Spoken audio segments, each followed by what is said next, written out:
Hey guys, what's going on? Nivens here. Time for your weekly rock wind-up. Well, first and foremost, we have some Tool news. I don't have any sort of release date for a possible new album, of course, the follow-up to the to 10,000 Days. But it was reported this week that Tool has finally put aside, or put to bed, or put to rest, I should say, that lawsuit that was started like back in 2007, where allegedly a friend of Tool said that the band used a bunch of his artwork. He wanted to get paid for it, and then the company that they had to handle the lawsuit turned around and sued them. Adam Jones basically equated it with, let's imagine you have some car insurance, and you get in a car wreck, and you have your insurance take care of it, then they decide to sue you because the car that you're driving, they say they're not going to cover it. Basically was a long, drawn-out ordeal. I mean, this thing started back in 2007, so hopefully this means that we'll be able to see something happen by summer, midsummer, late summer, or end of summer.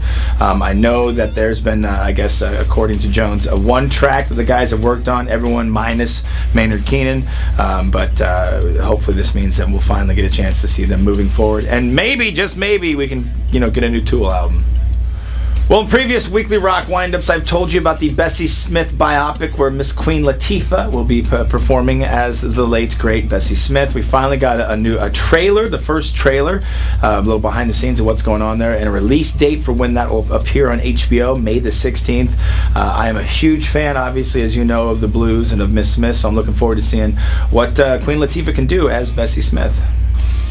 Well, it's reported this week that Stone Temple Pilots with Chester Bennington will no longer be called Stone Temple Pilots with Chester Bennington. It's just a really long name to put on the marquee. I guess it had to do with some legal wranglings of why they had to put the tack on there of with Chester Bennington. But Chester's pretty happy. He always felt like a little left out. Those guys, of course, working on a new album. I follow up to 2013's High Rise EP. As for Scott Weiland, former frontman for STP, he, of course, is going to be putting out his solo album, Scott Weiland and the Wildabouts Blaster, at the end of this month. Now, it's been said size matters, and Zero Freitas down in Brazil has proven that he has the biggest one. His actual name, his birth name is Jose Roberto. He is the man that owns over 5 million records. He has over 5 million vinyl. He has been collecting them ever since he was young. He's pretty much like a grandpa stage now in his life, but his goal is to take all the vinyl, catalog it, and be able to have it available to listen, to stream online. I watched the video the BBC did, a little special on him, and it's pretty intense, man. I thought I was pretty cool with having like 500 vinyl. This guy's got 5 million. And to close out your weekly rock wind-up, speaking of vinyl, music, and whatnot, Devil Wears Prada have returned to Rise Records. They're going to drop an EP, Space, in the summer of this year. Rammstein vocalist Till Lindemann going to be working on a new project simply called Lindemann. They have an album coming in May, Skills and Pills. Of course, Rammstein is on a hiatus right now.